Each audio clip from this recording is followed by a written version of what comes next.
અમારી સમ્રાટ સમાચાર ચેનલ સબસ્ક્રાઇબ કરો, લાઈક કરો, કોમેન્ટ કરો અને જોતા રહો પળે પળના દરેક પ્રકારના સમાચારો।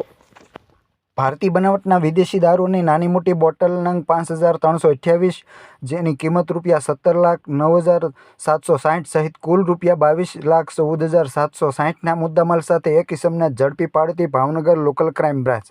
ભાવનગર એલસીબી પોલીસને બાતમી મળેલ કે એક મરૂન કલરનો આઈસર કંપનીનો ટ્રકના આગળના ભાગે મોમાય દર્શન લખેલ છે, જે અમદાવાદથી ભાવનગર તરફ આવી રહ્યો છે। તે ટ્રકના ડાગલામાં ચીકુની પેટીઓની આડમાં ભારતીય બનાવટનો વિદેશી દારૂ ભરેલ છે, જે તેવી ચોક્કસ બાતમીના આધારે ભાવનગર ભડભીડ ટોલનાકા પાસે વોચમાં રહેતા વર્ણવાળા માણસો ભારતીય બનાવટના વિદેશી દારૂ for sale in UT. Dadra and Nagar Haveli and Daman and Diu only લખેલ પ્લાસ્ટિકની કંપની સીલપેક બોટલો ભરેલ ટ્રક સાથે હાજર મળી આવેલ, જેના વિરુદ્ધ ભાવનગર વેળાવદર પોલીસ સ્ટેશનમાં ગુનો દાખલ કરી અને કાયદેસરની કાર્યવાહી હાથ ધરી હતી। આ બનાવમાં પોલીસે આરોપી રાહુલભાઈ સુરેશભાઈ સેલાર, ઉંમર વર્ષ 30, ધંધો ડ્રાઇવિંગ, રહે ટીમડી, તાલુકો લીલિયા, તેમજ જગદીશભાઈ અશોકભાઈ તોગડિયા, રહે આંજણ ટીંબા, તાલુકો લીલિયા, આ બંને વિરુદ્ધ ગુનો દાખલ કરી અને આગળની કાર્યવાહી હાથ ધરી હતી। આ કામગીરીમાં પોલીસ ઇન્સ્પેક્ટર એ.આર. વાળા સાહેબના માર્ગદર્શન હેઠળ police sub inspector PD. Jhala,